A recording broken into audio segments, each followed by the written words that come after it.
graphics card is packed in compact glossy box. All part number, EN, etc. can be found on front sticker. There is nothing special on sides of the box.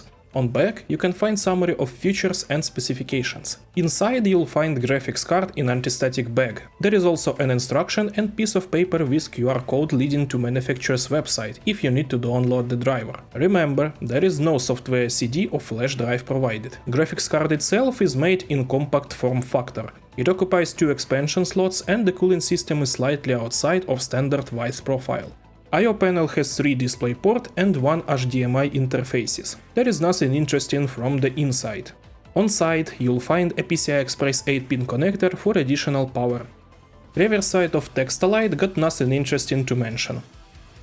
The cooling fan uses 4-pin connector. Its control algorithm allows it to stay still while temperature is within 60 degrees Celsius. Fan model is Champion CF1010 H12S. Cooling system radiator been fixed by 4 spring bolts. It also contacts with video memory via thick thermal pads. Graphics card general construction is pretty simple. The heart is an Intel SRLFZ chip, inside of which there are as many as 7.2 billion transistors. Next to it there are 3 banks of Samsung GDDR6 memory. You can see VRAM marking on screen now. Chip VRM got 2 phases, driven by PWM controller monolithic power systems M2940. With power stages MPS MP86992 rated at 70 amps. Firmware stored in NOR flash with capacity of 64 megabit. This is the first representative of ARC Alchemist architecture in BenchLand. I will quickly go over the features and structure of it. Intel uses 6nm technology. There is media engine block inside. This unit has hardware support of AV1, HEVC, AVC, VP9. Computing is provided by Xe cores. Inside each there are 16 XVE, XMX blocks and 192 KB cache. Such ones are combined into groups of 4 Xe cores and the ray tracing blocks are additionally added to each. Also there are geometry engines, rasterizer and more. At the end we get desired GPU configuration. This specific one, A380, is the same Intel SRLFZ chip AKDG2 128. This gives us 1024 shaders, 64 ropes, 32 TMUs and 8 ray tracing blocks. 3 memory banks provide 96-bit bus and 6 GB of VRAM. Similar compute power provided by Radeon RX 6500 XT and GeForce GTX 1650, these are main rivals of ARC. Benching rig is an LGA 1200 platform led by Intel Core i9 11900K processor. Don't forget to pause the video if you need to check details. For old school mode, AM3 Plus rides straight from the last decade led by FX 8320 processor. It will also have GeForce GTX 1050 Ti as rival. Let's start from software. It's easy to use, it has auto-update capabilities, optimization of game settings, monitoring and overclocking capabilities. There is also possibility of streaming, capturing picture of the screen or external camera as well as game highlights. It is possible to adjust video bitrate, audio, frame rate and resolution. So that's right, user has a built-in compact deck for streaming. Temperature regime is quite adequate. There is no heating up above 56 degrees Celsius, idle. VRAM is at the same level if we check thermal photo. The fan started only a couple of times during the entire observation period of half an hour.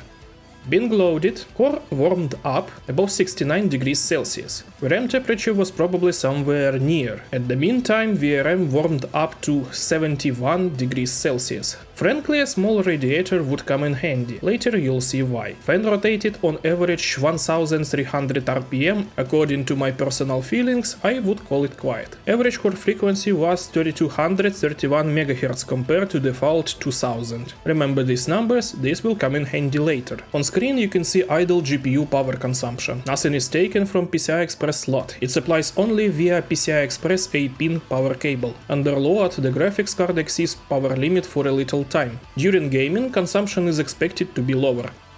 User can easily set 240 Hz monitor refresh rate both via DisplayPort and HDMI in Full HD resolution. 4K can operate 144 Hz via DisplayPort and 60 Hz via HDMI.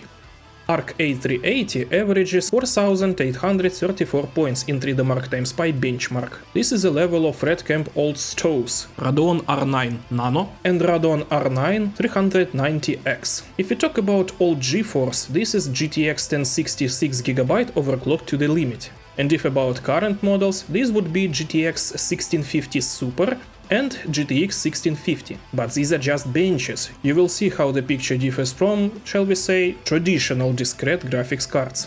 In other benchmarks there is a drawdown in old API, and it is not surprising. Think like Intel. Why provide support for 10-year-old stuff when product is released today? On the other side, there is even an advantage of DirectX 12 Ultimate and ray tracing. Let's be honest, not all solutions with same price may provide those. Before we start main testing, we should do a quick comparison in different scenarios, namely the inability to use Resizable BAR and the chance of getting into PCI Express Gen 3 slot. This is an absolutely common case. For example, an LGA 1151 or LGA 1200 platform with Comet Lake CPU without PCI Express Gen 4 support. Same goes for AMD. ARC may get into a system with Ryzen 5 5500 or Ryzen 3 4100, where in all cases there will be PCI Express Gen 3. As we can see from summary, there is practically no performance loss when it comes to benches. However, when it comes to games, it is either in typical margin, or there may be special cases with noticeable losses, like Forza Horizon 5.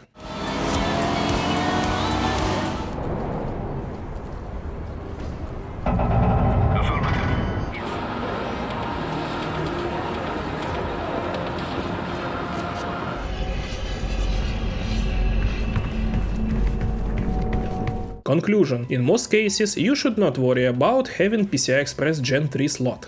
Yes, sometimes you can face big problems, sometimes small ones, but in the vast majority of cases you will not notice the difference at all. Moving on, XeSS. If we don't go deep, that's an analog of DLSS from Nvidia and FSR from AMD. If we talk about popular projects, one can name only Shadow the Tomb Raider and Call of Duty Modern Warfare 2.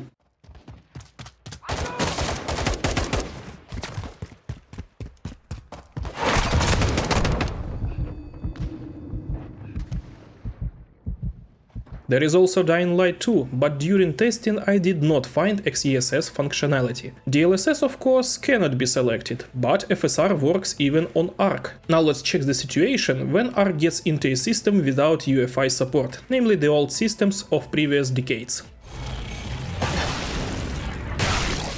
ARC feels itself very sad and cannot even pass post procedure on AM2 platform, example Asus Crosshair motherboard. Same goes to LJ775 platform Asus Maximus Extreme. At best, system will show post screen and hang up. At worst, it won't show any signs of life at all. Additionally, when there is UEFI support, this does not guarantee an absence of image artifacts and does not guarantee the possibility of passing post. I cite as an example Asus ROG Crosshair 5 Formula Z. As you can see, it's pretty buggy, but not critical. It is able to start and correctly respond to input commands. Moving on, ARC trying to make friends with FX. Here's summary compared to GeForce GTX 1050 Ti on same platform. The situation is very sad, performance loss from 49% to 88%.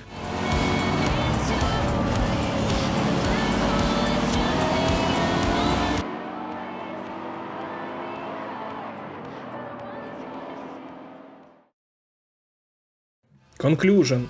ARC A380 is categorically unsuitable for use in old systems. In worst case, it may not start at all, and even if it does, its performance will be so bad that even old GTX 1050 Ti looks better. So if you have an old platform, don't try ARC. Better buy a used GeForce or Radeon.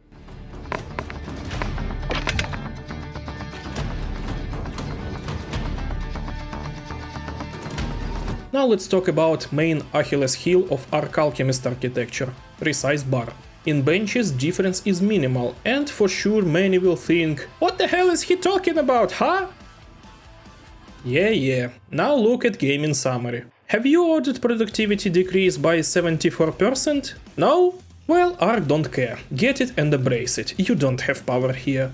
So if your platform does not support Resizable BAR, again, give preference to Nvidia or AMD solutions, don't buy ARC.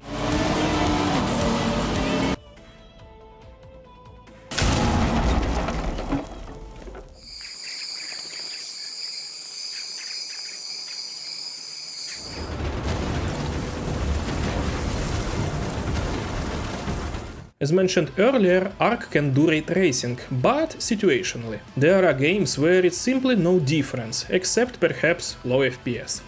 There are times when it just crashes, like Resident Evil 4 Remake. At the same time, it is not limited in memory.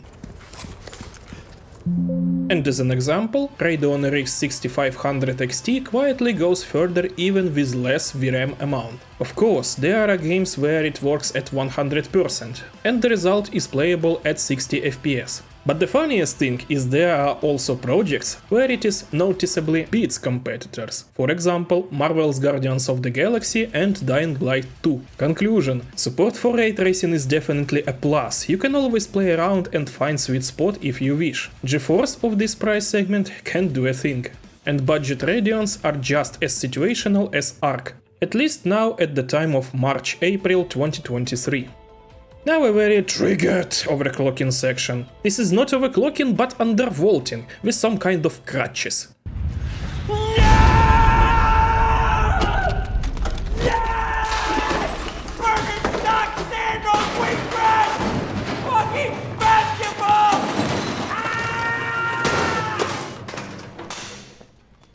If we use the factory ARC control driver interface, we will have the ability to adjust core frequency, core voltage, temperature and consumption limit. Memory overclocking is completely blocked. But this is just the beginning. In fact, the graphics card does not like to go beyond its consumption limit in every possible way, and constantly drops core frequency, which means the more overclocking we do, the more throttling awaits us. This leads to stutters and stagnation. Great.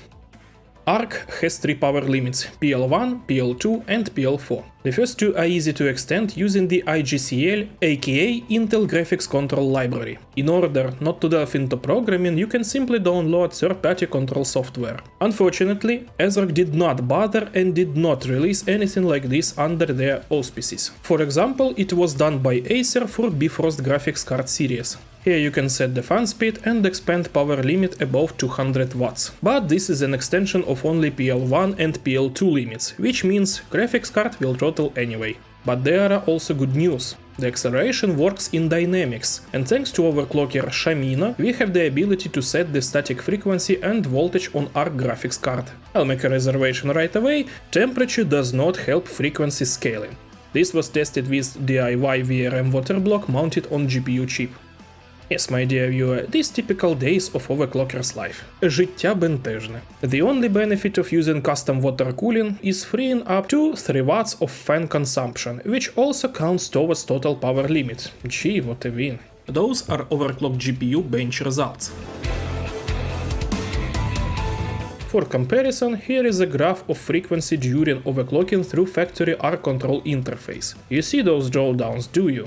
These frequency roller coasters are what you need to deal with. Now look at frequency graph during overclocking through Shamino's ARC OC application. Difference is visible to naked eye. Lack of voltage can completely hang up system, example on screen. In case when graphics card exceeds power limit, all the frequency retains its value, we see a drop in consumption and a freeze on the screen. This is not normal. Conclusion. To correctly configure your Intel ARC, it's best to use Shamino's ARC OC program by setting the desired static values, like voltage, clocks and maximized power limit. I stopped at frequencies of 2760 MHz on core with voltage of 1.13 volts, although I set it to 0.95 volts. I also had to crank up 100% fan speed, as the VRM was at 87 degrees Celsius. In this mode, GPU core did not warm up above 72 degrees Celsius. Meanwhile, fan noise can be described as noticeable. Consumption increased by itself and averaged 84 watts. Real consumption turned out to be about 10 watt higher than the software monitoring. As a result, overclocking raised the overall performance of ARC. This is what it looks like in games. And now, having completed all intermediate tests, let's move on separate benchmarking of modern and not games. Data obtained in factory mode, following by standard selection from minimum graphics quality to maximum.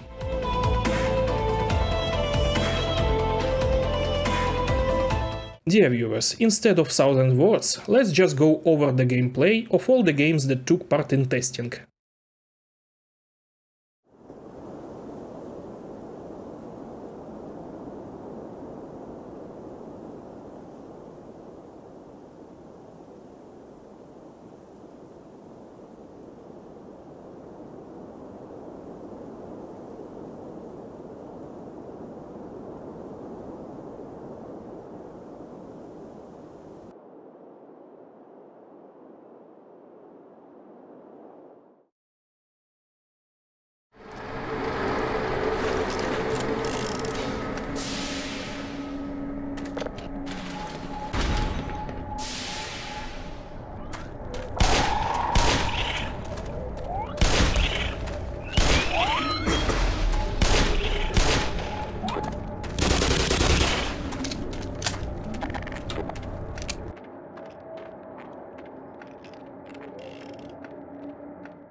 through the lower levels. Your best bet is to, break in through...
Testing perfectly showed the fact that Intel ARC is practical to use only in modern systems with support of Resizable BAR. The absence of it immediately guarantees performance losses up to 74% in worst case. Although a weak point of ARC series is, let's say, legacy vault. Old APIs like OpenGL, DirectX 9, old software, old games, etc.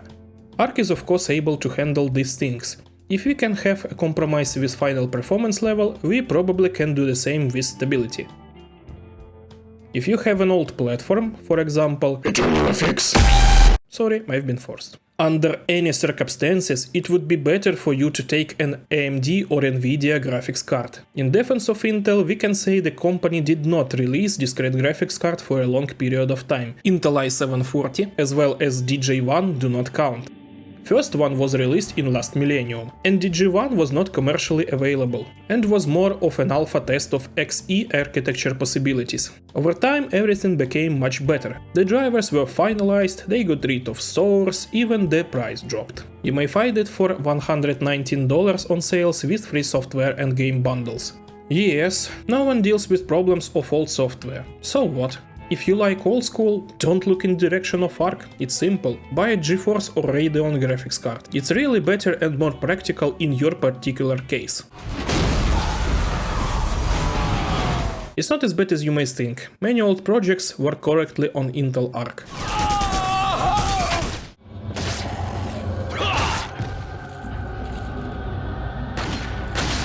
If you prefer game services and have no nostalgia, ARC will be a worthy alternative. However, as an overclocker, I have to throw a stone in Intel's garden. Hello ladies and gentlemen, after a long pause you are returning to market of discrete graphics cards. Why did you physically block the ability to work with RAM? Why did you give pseudo overclocking capabilities, which is useless anyway? Because consumption limit stops anything, and it is forbidden to be extended more by manufacturer. You overclock your chip and it throttles. Not because it overheats, but because it eats more than allowed. And there is nothing you can do about it. Thank you very much, Intel. How about letting people play with them? You can get a huge amount of useful information for yourself, and make the next generation of ARC Battle Mage even more attractive to end customer. Freedom of tweaking and overclocking will calmly allow you to break through 3000 MHz wall. This ARC can handle it without problems, which again will not leave it defenseless against overclocked GTX 1650 or Radeon RX 6500 XT and 6400. Don't want to give overclocking freedom in current generation? Well, okay, no questions, but be sure to give it in the next one.